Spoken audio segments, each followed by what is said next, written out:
Hey guys, welcome back to Country Boy Guns on YouTube.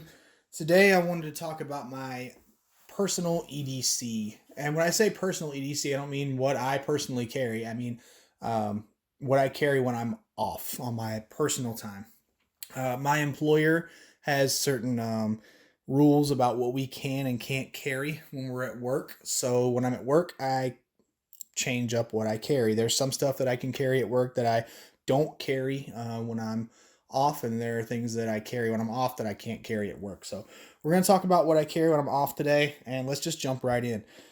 First things first, your basic standard stuff. I carry a watch. I think everybody should wear a watch. Relying on your cell phone for a watch, in my opinion, not the best idea. Yeah, it works, and actually it updates different time zones, whereas like this one, for example, doesn't automatically update. But this is a G-Shock, I think by Casio maybe. I'm not a big watch guy. Sorry, guys. I just buy something that works. I like something that has a stopwatch, a timer, and a watch on it and gives me the time and date. That's all I need. I do have a fancy, nice-looking watch that I wear if I need to dress up, but I don't like to dress up, so I just wear this as much as I can. I have a wedding ring. It's a silicone wedding ring. Pretty standard. I forget it's there most of the time. It's really comfortable and they're really nice. If you're married and you haven't tried a silicone ring, try it out. You'll love it. I promise you. It's great. And I wear a paracord bracelet. Now, this is technically so that I have more paracord on me if I need it. But as anybody who's ever tied one of those knows, they are a pain to untie. They would take me forever. So if I needed it in a hurry, I wouldn't be using my bracelet. I'd use something else. If you guys would be interested in me doing a video on how to tie a paracord bracelet, let me know. I'll put one together for you guys if you just let me know down in the comments if that's something you're interested in. Anyway, let's move on. Other standard basic stuff. You got your wallet. I carry a big, thick leather wallet. There's a lot of crap in here. I totally understand that, and I'm going to get made fun of for it. But I like to carry a lot of different stuff, business cards for certain contacts and, different IDs, pistol license, driver's license, that kind of thing. So I find that the tall checkbook size, even though this doesn't have a checkbook in it, leather wallets work really well for me. I typically get them at Boot Barn just because they're high quality, they hold up well, and I don't know. That's what I like. That's what I've kind of settled on after trying lots of different other options. Now we're going to talk about the stuff I carry in my pockets, and I'll tell you where I carry it and what pocket and why I carry it the way I do. First, in both of my front pockets, I carry Bic lighters. And the reason I carry a lighter is not because I smoke. I don't smoke. I just dip. But lots of things need to be lit on fire. Not buildings or anything like that. Don't be a pyromaniac, guys. It's not cool. But if you have a loose string that needs to be burned, or some 550 cord that you just cut and need to fuse the ends of, maybe if you're a single guy out there and your lady friend smokes, you could save the day by carrying an extra lighter. Or if you do smoke, obviously you carry a lighter. The reason I carry two is because a lot of times, and if you guys carry these, you'll know your pockets and stuff in your pockets will push on them and let the gas out, and eventually they will just be empty. So I carry two, so I have less chance of having two empty lighters, or less chance of not having a working lighter on me. In my front right pocket, I carry a few other things. I like to carry this little whistle here. It's made out of plastic, takes up very little space, weighs nothing. But if I needed to signal somebody for help, I could use my right whistle. Help me, help me. It works a whole lot better than screaming, help me. It's a lot louder, gets a lot more attention. Especially if you're injured or something and you can't yell, you at least would have a chance of getting somebody's attention with this thing. There's that. I carry this little pry bar tool. Now I got this and the whistle both from countycom.com. I'm not sponsored by them. I'm not sponsored by anybody. I just like the stuff. So I'm telling you where I got it so that if you like it, you can go get it. This thing is great for opening boxes, opening mail, using as a flathead screwdriver, scraping stuff off. All the things you think, hey, I can just use my knife to do this thing it wasn't really intended to do. This will probably do it and do it better and save the edge and possibly the tip of your knife. The only bad thing about this is with the other stuff I carry in my pockets, the metal of this thing will hit stuff and rattle around. I don't like to make a lot of noise when I walk, so I tied 550 cord around it. I just cored out the 550 cord, took the strands from the inside out, tied it in the same pattern you would use to tie one of these bracelets, and now that muffles the noise. It doesn't make as much noise in my pocket. In my front right pocket, I also carry this little Phoenix 1-cell CR123 flashlight. It's great. It's nice and compact. It's not the skinniest thing in the world, but nobody likes them super skinny, am I right? Sorry guys, phrasing. It's got the thumb pressure pad on the back that I really like, and it's got a few different modes that you can change with the button on the head here. I don't use this as a primary defensive type light. For me, this is I dropped something and it rolled into a dark corner. I need my light to find it kind of light. Or, hey, the lights just went off. I need a light to find stuff. That's what I use this for. Just your everyday, I need a flashlight stuff. And because of that, I don't need it to be super bright. I think it gets up to 350 lumens, which is quite a bit, but not my primary defensive light by any means. And then I carry this. This is my primary defensive knife every day. It's the Emerson Super Karambit 3-inch blade, and I carry it tip up in the pocket with this ring sticking out. So if I need it, I just stick my finger in that ring, yank up on it. If you know anything about Emerson's, you know they have this wave feature right here that catches on the material in your pocket. And as you pull the knife out, it opens it for you. If you've never used one of these, or any Emerson or any knife with a wave on it, don't think you're going to be an expert at waving this thing out of the pocket right off the bat. It takes some practice, and you may end up cutting yourself or your jeans. Voice of experience. But once you've practiced with it, it's really smooth, it's super fast, it's faster than any switchblade I've ever seen in my life. The only thing that might be faster than a knife with a wave feature on it is a fixed blade knife. Maybe. If you have a really buttery smooth, awesome sheath and you can get to it quickly. The other thing about karambits that I wanted to say is, don't think that just because you bought a karambit, now you're going to be able to use a karambit effectively in a fight, because you won't.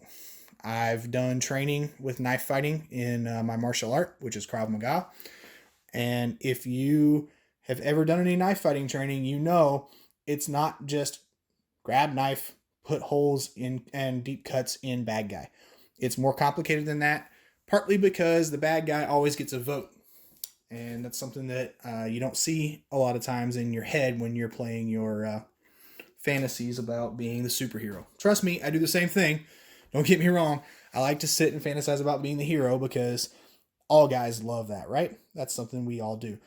But in reality, these things are very complicated to use. The fighting style for a karambit is not your standard plug and play and stab and slash. Even that, you need some training to do. This, I'd say, is a step above. So keep that in mind if you guys are thinking about a karambit. You need to train with it. Moving on to my back right pocket, that's where I typically keep my cell phone, which you guys are currently watching this video courtesy of my cell phone, so I can't show you my cell phone, but it's a Samsung Galaxy S9. I'm an Android guy. I don't like Apple. I'm going to get a lot of hate for that down in the comments, and you know what? That's okay. Apple and I just don't get along. I'm a Windows and Samsung, Android kind of guy. And I also keep some other folding knife. Now this changes depending on the day or what I just happen to grab. Today this is an Endura 4. Yes, I got it right. Endura by Spyderco. I like to carry all my knives tip up in the pocket. So this one, I'm a big fan of this knife. I don't like the serrations as much, but hey, whatever. It's what I got.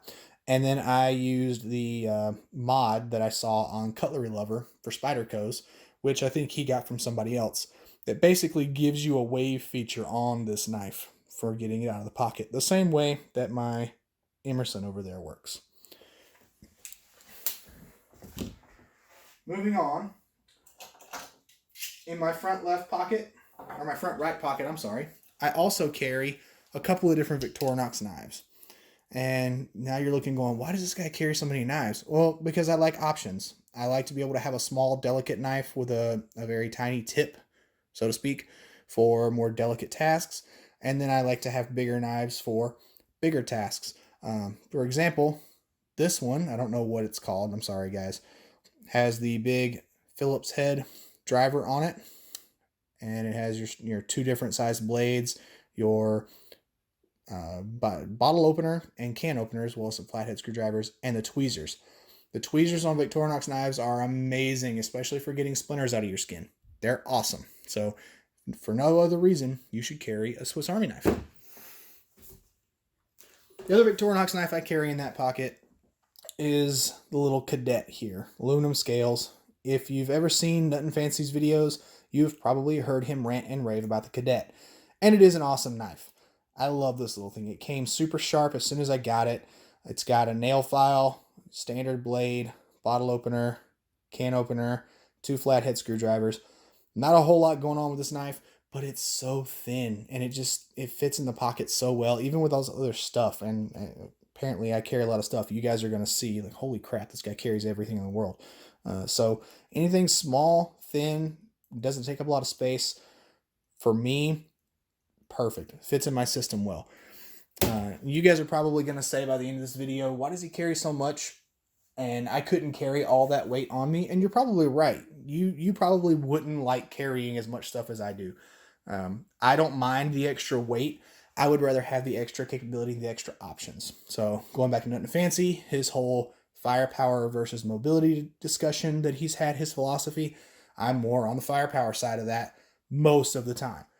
Especially if I'm just going to the grocery store or walking around the house doing stuff. I like the options. I don't need to be super lightweight and fast and go super far because I have a truck for that. Now, in my front left pocket, I carry one of those Bic lighters that we talked about a second ago.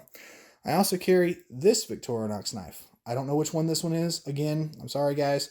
I got this from an Iraq veteran man can one of the months, and it's also awesome. It's got your standard blade, Swiss Army knife scissors, which are probably the best pocket scissors in the world.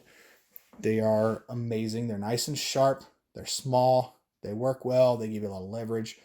Swiss Army knife scissors are the go-to for scissors unless you buy an actual dedicated set of scissors. And even these are better than a lot of those. So take that for what it's worth. All this is just my opinion, guys. If you disagree with me, that's totally fine. If you've had a different experience than me, that's totally fine. No problems. And then this thing has your can opener, bottle opener, flathead screwdrivers. All right, what's next? What should we talk about now? Well, I guess we'll talk about the big knife that I carry in my left pocket. So this also changes from time to time, but especially when I'm off, this is my go-to front left pocket knife. This is the Emerson Super CQC8. This thing is massive. It may not be legal in your state. Keep that in mind. I think it's got a, 4.7, 4.9 inch blade. It's damn near 5 inches. I love it. It's sharp out of the box. It's also got the wave feature on it. And I carry it tip up, but with the blade forward. So in my left pocket, it goes just like this. When I go to pull it out, my pocket material catches and the knife comes out in the same orientation as the karambit. I've practiced enough fighting with a knife in this orientation. This is what I would be most comfortable with if I had to use a knife to defend myself. Now, don't get me wrong. I've never been in a real knife fight. I'm not trying to say I'm some, tactical genius that's gone around killing all sorts of guys in all sorts of different ways. I hope I never do. I hope I never have to hurt anybody at all. That is like number one priority list of mine. Never have to use anything to hurt somebody else or defend myself or anybody else. However, right under that is the hope that if I ever do find myself in a situation where I have to hurt somebody else to defend myself or someone else, that I have the tools and the capability and the skills and training necessary to pull it off, and the presence of mind. There's a lot of stuff that goes into that. It's not what this video is about. I don't want to ever have to hurt anybody.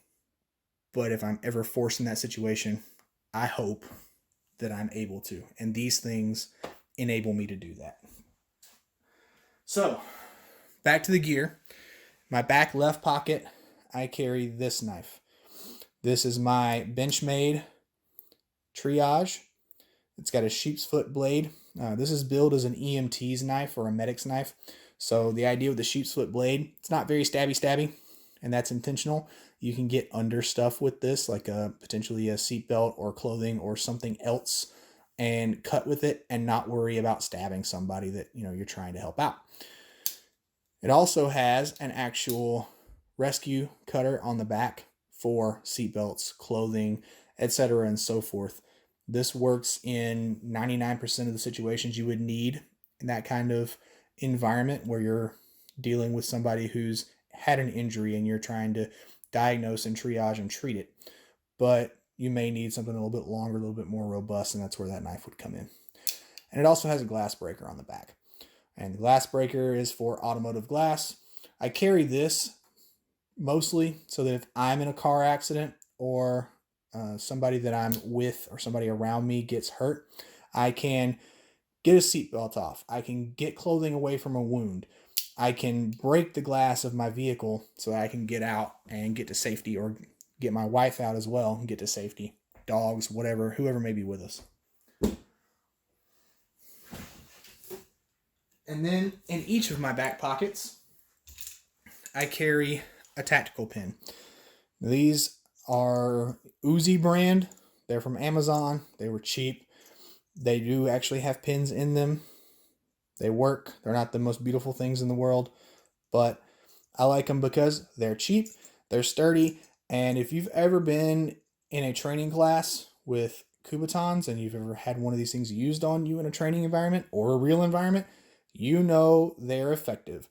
They can deliver a lot of pain with very little effort on the part of a trained individual. So they're amazing, and I carry two because two is one is none, and I like to be able to reach stuff with both of my hands. I like to be able to get to a defensive knife with either hand. I like to be able to get to medical with either hand. That's just me. That's my preferences in case one of my hands is injured or tied up and I can't do anything with that hand. Hopefully I still have the other hand free to do stuff. This one has a glass breaker on it. So again, two is one is none. And this one has a crenellated bezel for DNA collection and whatnot. Not really. That's not why I carry it like that. It's just how it came. All right. Let's talk about my belts. So for my belt setup, a belt is the foundation for any good EDC, especially if you're going to integrate a fixed blade knife on the belt or a firearm pretty much anywhere, even a pocket gun. It's a decent amount of weight to put in a pocket. All of this is a decent amount of weight to put in a pocket. So if you don't have a good belt, you're going to wish you did if you're carrying a bunch of stuff.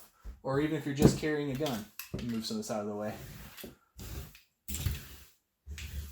So what I like is a layered belt system. By that, I mean the belt has two parts to it. There's an inner belt like this one. This is a Blue Alpha Gear belt. And I think this is their upgraded version of their inner belt with the plastic loop here so that you can loop the belt through it and then tighten it down and attach it via the Velcro. And they have another version that is just straight up a single piece and it overlaps itself and tightens by you using tension on your arms to tighten it and latch it down on the Velcro. If you notice, this whole thing is covered in Velcro. And that's because the other part of this system is an outer belt. This is also a Blue Alpha Gear outer belt. And this one has a Cobra buckle. And on the inside, it's lined with Velcro. So it attaches to this belt.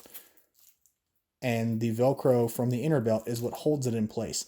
So you get You get all the stuff that you may put on your outer belt, not moving around on you. It's not shifting. You're not constantly adjusting it. It just stays. I really like that. I also like the fact that I can just take the outer belt off. And if I have my gun on it, let's say, and I'm going to the post office, can't carry in a post office legally. So I can take the belt off, leave the belt in the car, rather than just taking the gun out. And now I have a loaded gun outside my holster in a public parking lot.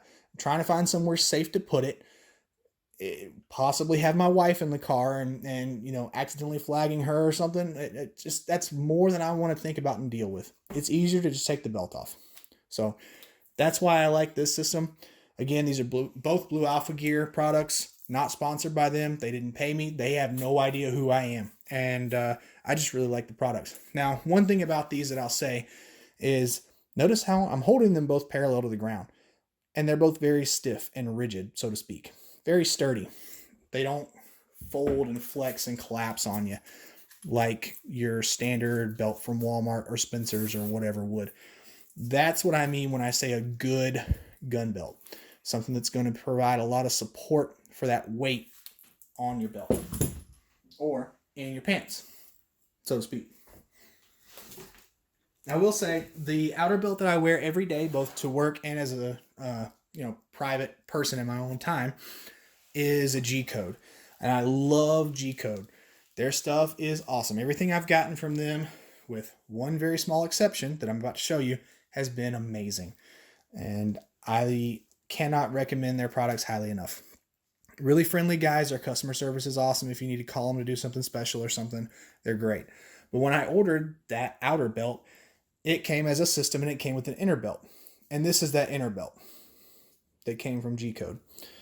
Now, I really like the G hook here. I think that's an awesome design. It keeps it nice and flat in the front, just like the plastic loop on the Blue Alpha Gear does, right there. But this belt is just so flimsy that it didn't provide any kind of support. For me, I like to carry inside the waistband and put the clip for the holster on the belt, on the inner belt, I should say. So that provides like no support. And it's really frustrating, especially if I take the outer belt off for some reason. Then I just leave the inner belt on with the gun in it. It's not comfortable, and this didn't work well for me. It's too flimsy. So if you guys are looking at G Code, get their outer belt by all means, but I would recommend Blue Alpha Gear or someone else. And there are a lot of companies that make these kind of belt, guys. You don't have to just look for those two brands, but do some research and make sure that whatever you're going to get from whoever you order from is going to meet the needs that you have. That's enough of that. Now let's talk about the actual outer belt. So this is my outer belt, set up for when I'm not at work. If I go to work and wear the same belt, I just take the magazine pouches off. I love this. This is that G Code I was just talking about. It also has a Cobra buckle on it. It's got this little paracord loop on here that I've used with a carabiner sometimes if I'm out at the range training or something. I like this thing a lot. It is getting a little flimsier on me because, I don't know, this belt's probably 3 or 4 years old and I've been wearing it every day. So probably time to upgrade it, use the Blue Alpha Gear that I have over here now. I just haven't yet because I really like this belt. Moving around the belt, we'll start at the buckle and move clockwise. First thing, hey, look, it's another knife. This is a Gerber, I don't know if this is their EAB or something else, but it's a little Gerber skeletonized handle razor blade knife.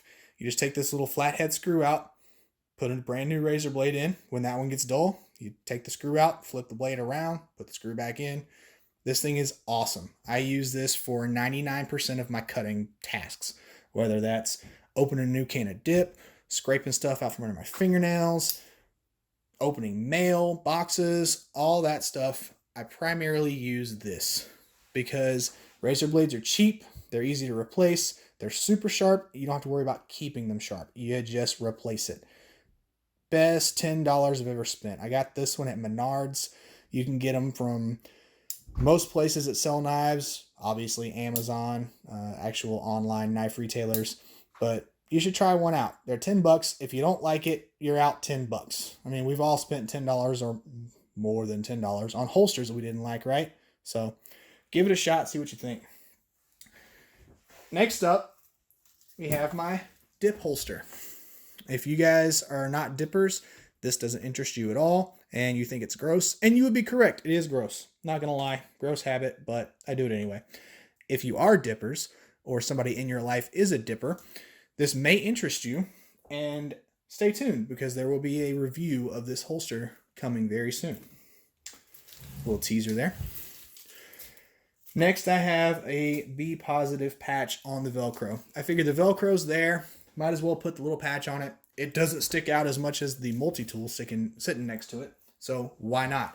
I have that on there because if I'm injured and something happens to me in a situation, car accident, gunshot, whatever, and I'm not able to respond to medics that may be coming up and trying to help me out, they can at least, hopefully as they're taking clothes off and cutting stuff away to look for a wound, that may catch somebody's eye. And, oh, he's B positive. That's good to know. We can tell the docs that when we get him to the hospital. It's one less thing to worry about. They don't have to potentially waste the universal donor. It's either O negative or O positive. I'm not sure which. I'm not a medic. They don't have to waste that blood on me, especially at the hospital where they may have B positive blood sitting there. And they can keep that universal donor blood for somebody else that comes in. If they even keep B positive and A negative and all that stuff on hand. I don't know. I don't work in the medical profession. So I don't know what you guys have on hand. If you're a doctor or a nurse and you guys know the answer to that question, post it down below. That's actually kind of an interesting question that I'd like to know about. But that's why I have that. Moving on, I have a Leatherman Wave in this pouch. The Wave is probably the best all-around multi-tool I've ever had or used in my life. It's got rounded edges, so you can get a lot of pressure with these pliers and it doesn't dig into your hands and fingers, and that sucks if you've ever done that. Pretty much all the tools you would ever need for a multi-tool, and I don't know. I use it all the time. I like it. I always have people coming to me saying, hey, do you have this? Do you have a multi-tool? Do you have pliers? Do you have scissors? Do you have a knife? Do you have a light? Do you have fire? Do you whatever? The answer is almost always yes. And yeah, those same people pick on me for carrying so much stuff, just like I'm sure the guys in the comments will. But I'm telling you, if you're the kind of guy that carries a bunch of different stuff on you and people know that, you're the guy that they come to save the day when they need something, because odds are you're going to have it. Now, I do keep the little pocket clip on this thing, even though I carry it in a pouch, because sometimes, especially if I'm doing work around the house or something, and I take the belt off because I don't want the extra weight while I'm climbing ladders or doing whatever, I can still stick this in a pocket and clip it and get to it easily. So that's why that's there. And then I have their bit set in the back. I'm not going to take that out. No need to go over all the bits that are in it anyway, but just extra bits for the little driver inside so that I'm not limited to Phillips and flathead. Moving on. Next, I have a Benchmade rescue cutter. Just a little small one. It's the same concept as the one on the triage, but I can reach this one with my right hand in case my left hand is injured or something and I can't get to it. And it weighs almost nothing. It's nice and flat on the belt. Doesn't take up a lot of space. So 2 is 1, 1 is none, right? That's what I've been saying this whole time. Now, on the very back, in the small of my back, I have my medical. I have a blowout kit here and a cat tourniquet. Both of these pouches and the medical stuff inside the kit come from, it used to be Clear Medical. Now it's 1110 Gear. I don't know what happened there, if there was some company issue or a name change, or if they sold, I don't know. Don't care. 1110 Gear. You can get this stuff. It's not cheap, I'm not going to lie to you, but this setup is really nice. So you got 2 tabs, one at the top here and one at the bottom that you can just yank this thing out. And on the inside, you have a bandage. You have quick clot gloves. I added a nasopharyngeal airway because I have been trained and do know how to use an NPA. And these things are awesome, but also really scary. And I hope I never have to use one, but I have been trained on it. So it's more options, right? Doesn't take up much more room in the kit, so why not? And it's got chest seals in the back, so I can slap a chest seal on a wound if I need to. And it's got this clear frog tape, so I can use the packaging from the chest seals or the quick clot or the bandage down here as another chest seal if I need to. Fold that back up, and I'll do it later. It is kind of a pain to get back in the pouch, but if you pull it out for realsies, chances are you're not putting it back in, so that's not a problem. And then cat tourniquet. A cat is a cat is a cat, right? Everybody's seen these before. I kind of prefer the soft T wides over the cats, but the cats are just so much thinner and lighter that I have kind of defaulted to the cats, even though I like the soft T wide better. Over here, I have a Streamlight 1000 lumen. What is this? The HLX flashlight. This is my primary defensive tactical type light, and I carry it in a Blackhawk CQC, I think is what it's called, light pouch. I've had this one for a while. I really like this pouch. I like these, and I like their mag pouches. Most of their holsters, not so much. A lot of their stuff, not so much. But they kind of hit a home run with these pouches, in my opinion, especially the light pouch. This thing is awesome for any standard 1-inch diameter tactical light. It is amazing. It holds the light in there nice and tight, but it comes out nice and easy. I like to carry bezel up with my defensive light if it's on my belt, so that's perfect for me. I also have a SureFire 500 lumen. I think it's their Fury, their older Fury, and that's what I used to carry. I started trying out the Streamlight just to see how it would work compared to the SureFire, because if you guys have ever bought anything with a SureFire logo on it, you know it's not cheap. And I don't know, I haven't had any issues with the Streamlight. It hasn't ever failed me. It works well. It keeps batteries just as long, I'd say, as the SureFire does. So I've just kind of stuck with it. More output, what's not to love? Then, as I said, I have these 3 Blackhawk mag pouches over here. These are their double stack mag pouch, CQC mag pouches. And I carry 21 round Magpul Glock mags. I've heard bad things about the Magpul Glock mags on the internet. I've never seen it personally. I have a lot of them, and I've never had a malfunction out of my Glocks with those. I have had a malfunction out of my Glocks with the standard Glock brand 10 round magazines that you get in California if you're unlucky enough to be in that hellhole.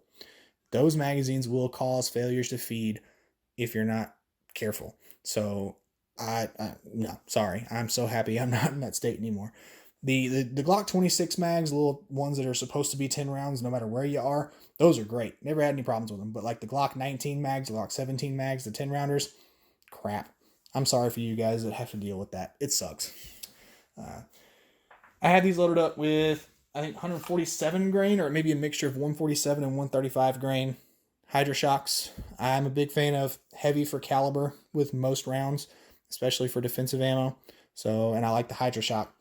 It's just my personal opinion. I'm not going to get into an argument about what carry load is better, because I'm sure there are better ones out there for the 9mm, but that works for me. It's what I have. It's what I'm going to use. And you rock on with what you choose to do with your carry ammo. And then I have this Be Positive key lanyard over here that I attach my keys to and then stuff them down in my pocket. Because again, I don't like to rattle, but I like to be able to get to my keys quickly and not dig around in my pocket for them. So again, got my blood type on it. So both sides of my body, up kind of up front and kind of towards the back. 2 is 1, 1 is none. That gives me more likelihood that somebody will see my blood type.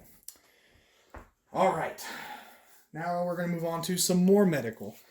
And whereas this kit is more something I would want to use for myself if I needed it, God forbid, I carry these. And I just recently started carrying these. These are ankle medical kits. This one's by Riker Nylon, Riker Tactical. And this is a Tough Gear ankle kit. I carry both of these because if I just carry one, they print really bad under my pants. So carrying the other one makes it not look so bulky, and it kind of evens it out, makes it symmetrical, and draws less attention. Plus, I can carry more stuff, which clearly I like. In this one, I bought this one as a complete kit from Amazon, and I added, I think, a couple things to it, but nothing crazy. It's got a chest seal in this little pocket under here. It has gloves. Open it up here. Gloves. I believe I added that bandage, or that may have come with it. I honestly don't remember. That probably came with it. This nasopharyngeal airway, I know I added for sure. Trying to pull all this stuff out so you guys can see it, but not pull it all the way out. I've got some Celox right there. Celox ribbon. I believe that's a ribbon. And then I've added some Band-Aids and some little boo-boo stuff in the back, just because you never know, right? I mean, you don't always need a tourniquet and quick clot. Sometimes you just need a Band-Aid and a kiss from mom. So, and then in here, I have a decompression needle. Now, I am not trained on how to use a decompression needle, and I would not use a decompression needle if I found myself in a situation where I'm the primary caregiver for somebody. But I carry the decompression needle because I'm hopefully not going to be the only person around. There may be somebody with an EMT certification, or a nurse, or a doctor that comes up and says, oh, this guy he's got tension pneumothorax, he needs a chest needle, or whatever a doctor would say in that situation. Again, not a medical professional. And I can say, hey, I have a chest needle. Here you go. And then I let the person that knows what they're doing use it. Because, again, I have the option. It's here. Why not have it with me in case I'm in that situation? Doesn't mean I'm going to use it and potentially kill somebody because I did something wrong, but I have the ability to let somebody who knows what they're doing use it. Moving on. I've got a pair of shears here that I added myself. Didn't come with the shears. I just put this Velcro tab through them to retain them. It's got a roll of duct tape that came with it, and a cat tourniquet, which I don't know if I added that or if it came with it. But again, thin, lightweight, and I carry it the reverse of how I thought I was going to want to carry it, so that the hooks for the windlass are on the inside rather than the outside, because that printed through my jeans a lot more. I like to wear boots, so I wear these over top of my boots, and because they don't fit inside my boots. And so that was pressing up against the outside and printing a lot. So this gives it a more flat appearance on the outside. Onto the tough gear. I have a little rolled up bandage in here that I'm not going to pull out because it's kind of tight. I have an Israeli bandage. I love these things. They're great pressure bandages. They're nice and thick. There's a lot of gauze to it. I think this is a 6-inch version. And there's a lot you can do with a pressure bandage. It's going to stop all but the most serious of bleeding, in my opinion. And if it doesn't, I have another tourniquet. Now, why do I have so many tourniquets? Well, because there's more than one limb on my body, and hopefully on your body as well, and on most people's bodies. So if you get shot in more than one limb and you're bleeding profusely from more than one limb, or if you're in a car accident and you've got a couple of really bad bleeders on some limbs, having one tourniquet is going to help, but it may not solve the problem. So I can at least take care of 3/4 of limbs, of a person's limbs, if I need to. And then, because I wanted to try it and my wife got it for me for Christmas, I decided to put this Ontario rat in here. All right, guys, now let's move on to what you've all been waiting for. The guns. This is my Glock 19, modified by me, because I like to do my own stuff. I like to modify all my guns, or almost all my guns. I like projects, I like doing stuff with my hands. So any chance or excuse I get to do something to one of my guns, I'm going to. Now this one is loaded and hot because I was carrying it today, but we're going to talk about it very carefully here for just a minute. So I carry this gun in a G-Code Incog holster. This is their light bearing model. I really like this holster a lot.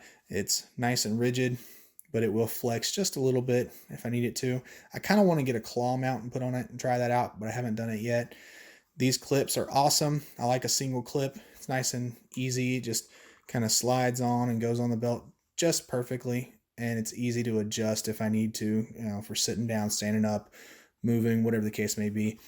Got the mid sweat guard, I believe is what this is on here. And this one's set up for a Glock 17 or 19. I guess technically a 34 too, but that'd be sticking way out. With a TLR1 HL, which is my preferred, as I've said in a couple other videos, weapon light. Now I will say, got some dog hair on this. I will say that I would like to put a TLR7 on this, but I haven't gotten a TLR7 yet, and I don't have a holster that would work for it. So, project for the future when I have the money. This thing is awesome. I've put so many rounds through this thing. I'm not going to go into a full review on it, but it's a great little carry gun, and it fits well. It's nice and compact. Fits into the holster just perfectly. Now, if I were to turn this thing upside down on the table, the pistol would fall out because there's not enough tension just from the holster to hold it in, but it's an inside the waistband holster. So your tension comes from your belt, not so much from the holster. The thing I like about Kydex is it holds the holster open. So when I go to reholster the pistol, it's nice and easy to just put it back in there. That's kind of the big benefit I see for a Kydex inside the waistband holster. But if I'm not carrying this, or if I am carrying this and decide that I want to carry two guns, which I almost always want to carry two guns, I'll throw in my Glock 17 with this Bravo Company holster. Now, this is the only Bravo Company holster I have, and I actually bought it to be multi-purpose, so it came with a level 2 strap on the top that I have taken off for my concealed carry use. I also got it set up with an RTI hanger, so I could use it on a drop leg panel from G-Code, but have since gotten a different holster that I use for that drop leg panel. So this one is pretty much just a belt holster at this point. Outside the waistband, holds the gun nice and secure. This one is clear. I cleared it before I started the video, and it holds the gun in really, really, really well. Very securely. I like it a lot. I can also carry my 19 in this if I want to. So I'll show that real quick. 19 fits just fine in the holster. Doesn't come out. 17 fits in the G-code just fine. No issues there. And sometimes I'll carry the 17 in the G-code inside the waistband. That's kind of the nice thing about the Glocks. You know, if you have a 9mm and a 40 and a 45 gap and a 357 SIG, and you have the full size of one and the compact of the other, and so on and so forth, you can just interchange the holsters. You don't have to have separate holsters for all those guns. That's one of the beauties of having something like a Glock or a M&P or whatever the case may be. They're the same size in a lot of the different calibers, so it works out pretty well. Now, the reason that I typically only carry the one gun, even though this whole video I've been saying 2 is 1, 1 is none, is because, as I said earlier, my wife looks at me when I have both of these on with that belt and all the other stuff, and I have my button up kind of over it, concealing it, because she sees me naked all the time. Hey, she knows I'm not as big as all that stuff makes me look. It doesn't make me look unproportional. It doesn't make me look huge. It just makes me look like I need to go to the gym more, which, let's be honest, I do need to go to the gym more. Everybody does. But I look bigger than I am. And she doesn't like that, especially out in public. Now, I always tell her I'm married. I got nobody to impress, but she doesn't find that as funny as I do. So anyway, I think that's it for my personal time, not at work EDC. If you guys have any questions, post them down below. If you want to know if I've tried another piece of gear or if I would be willing to try another piece of gear. If you have questions about any of the gear more specifically, if you'd like to see a review of something specific, if you thought that I was completely wrong and I shouldn't carry so much crap, let me know. I'd love to have a nice civil discussion with you guys about all this. And this video is here because it's what I carry, but I'm hoping that you guys see it and it maybe sparks something in your head of, oh, hey, maybe I should integrate that, or hey, I like the way he's doing that, or I don't know, maybe I'm going to tell this guy that he's wrong about everything. That's fine too. So anyway, thank you guys for watching. I know it was my longest video yet. I really appreciate it if you stuck around this long. Hit that subscribe button. Let me know what you thought. Give me some tips. And until next time, roll tide. I'll see you guys later.